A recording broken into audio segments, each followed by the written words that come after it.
नमस्कार दोस्तों, आज हम आपको जयपुर के हवा महल के बारे बताएंगे और हवा महल दिखाएंगे। जयपुर के हवा महल को भगवान श्री कृष्ण से जोड़कर देखा जाता है। हालांकि इसका निर्माण 1799 में जयपुर के कछवाहा शासक महाराजा सवाई प्रताप सिंह ने कराया था, जो कि श्री कृष्ण के बहुत बड़े भक्त थे। यही वजह है कि उन्होंने इस महल को श्री कृष्ण के ताज का रूप दिया था। आज ये महल जयपुर के सबसे अट्रैक्टिव टूरिस्ट प्लेस में से एक है।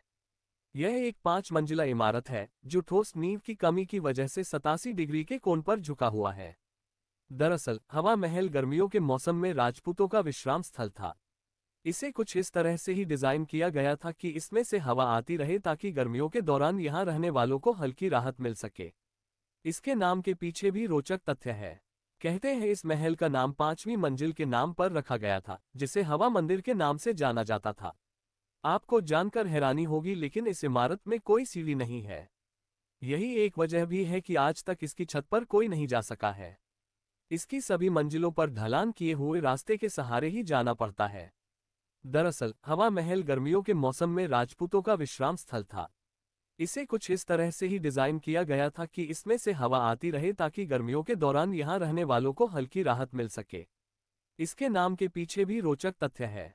कहते हैं इस महल का नाम 5वीं मंजिल के नाम पर रखा गया था, जिसे हवा मंदिर के नाम से जाना जाता था। आपको जानकर हैरानी होगी, लेकिन इस इमारत में कोई सीढ़ी नहीं है। यही एक वजह भी है कि आज तक इसकी छत पर कोई नहीं जा सका है। इसकी सभी मंजिलों पर ढलान किए हुए रास्ते के सहारे ही जाना पड़ता है। आपको ये जानकर आश्चर्य होगा कि इस इमारत में कुल 953 खिड़कियां हैं। है ना आश्चर्यजनक? यहाँ मंजिलों को जोड़ने के लिए कोई सीढ़ियां नहीं है, बल्कि रैंप है। जंतर महल, सिटी पैलेस और नाहरगढ़ किले के शानदार दृश्यों को देखने के लिए सबसे अच्छी जगह हवा महल की सबसे ऊपरी मंजिल से है, जिसे हवा मंदिर के नाम से भी जाना जाता है। तो ये थे हवा महल के बारे में कुछ सबसे दिलचस्प तथ्य। इन तथ्यों के बारे में सिर्फ पढ़ना ही काफी नहीं है। हो सकता है कि आपकी कल्पना शक्ति बहुत बढ़िया हो, लेकिन इन वास्तुकला की उत्कृष्टता की कहानी देखने लायक है। हवा महल के पास सबसे अच्छे पर्यटन स्थलों में से एक जंतर मंतर विश्व धरोहर स्थल है और इसमें दुनिया की सबसे बड़ी पत्थर की धूप घड़ी है।